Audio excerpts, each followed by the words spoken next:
برونتو اف ام. برونتو اف ام، صوتك سابق بخطوة.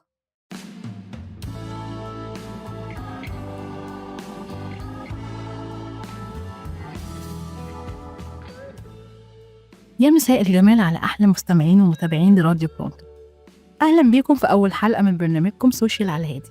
معاكم دينا الهادي على راديو برونتو، صوتك سابق بخطوة. هنتكلم معاكم في برنامجنا عن المشاكل اللي بتواجهنا في حياتنا اليومية، وإزاي السوشيال ميديا بتتعامل مع مشاكلنا، وكمان تأثير السوشيال ميديا علينا وعلى حياتنا.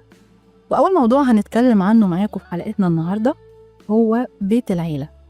سؤال دايما بنسأله، يا ترى أنهي الأحسن والأفضل لينا بعد الجواز، السكنة في بيت العيلة ولا السكنة في بيت مستقل؟ واختلفت الآراء والأقاويل كتير قوي حوالين الموضوع ده.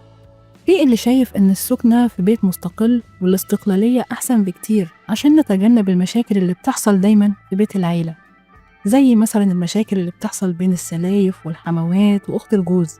في اللي شايف إن بيت العيلة أحسن بكتير علشان الأحفاد يتربوا مع جدهم وجدتهم وولاد عمامهم، وكمان الزوج يبقى قريب من أمه وأبوه ويقدر ياخد باله منهم ويراعي احتياجاتهم، وخصوصا كمان لو كانوا الأب والأم سنهم كبير ومحتاجين لرعاية. وإن بيت العيلة فكرته هو تقوية الترابط الأسري بين أفراد العيلة. لكن في الحقيقة الموضوع مش مرتبط بفكرة بيت عيلة أو بيت مستقل. الفكرة كلها بتتلخص بثلاث حاجات: احترام، تفاهم، حدود. لأن مفيش حياة من غير مشاكل. إحنا اللي بإيدينا نقدر ندخل المشاكل لحياتنا ونكبر المواضيع، وإحنا برضو اللي بإيدينا نقدر نحل مشاكلنا من غير أي تدخلات خارجية، وكمان من غير ما نخلي حياتنا مشاع لكل اللي حوالينا.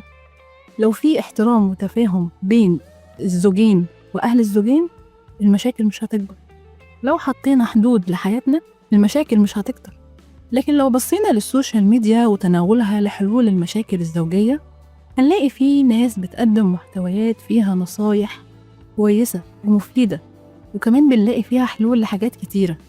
وفي ناس تانية بتقدم محتويات للأسف ما بيجيش من وراها غير خراب البيوت والمشاكل، ودول طبعا نسبة المشاهدة عندهم بتبقى عالية جدا. هنلاقي مثلا اللي بيقول ازاي تكيدي حماتك وسلفتك وتطلعيهم دايما غلطانين، وازاي تعرفي إذا كان جوزك بيخونك ولا لأ.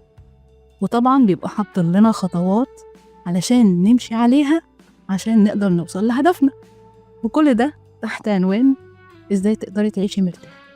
وصدقوني ما بيجيش من وراهم غير قلة الراحة. فعشان كده ياريت ناخد بالنا من حاجة مهمة جدا، وهي إن ذكائنا الاجتماعي مش هو إن إحنا إزاي نطلع نفسنا صح ونركب غيرنا الغلط. طول ما احنا عايشين وبنتنفس هنغلط، وغيرنا هيغلط، عشان نتعلم من أغلاطنا وأغلاط غيرنا. وعلى فكرة مش عيب إن احنا نغلط، بس العيب إن احنا نعمل الغلط وإحنا متعمدين.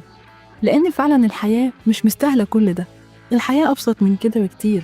لازم نفهم إن الحياة دروس مش حرب. وبكده نكون وصلنا لنهاية حلقتنا، ويا رب يكون موضوع الحلقة عجبكم. منتظروني في حلقة جديدة من برنامجكم سوشيال على الهادي على راديو برونتو، صوتك سابق بخطوة. كنت معاكم دينا الهادي.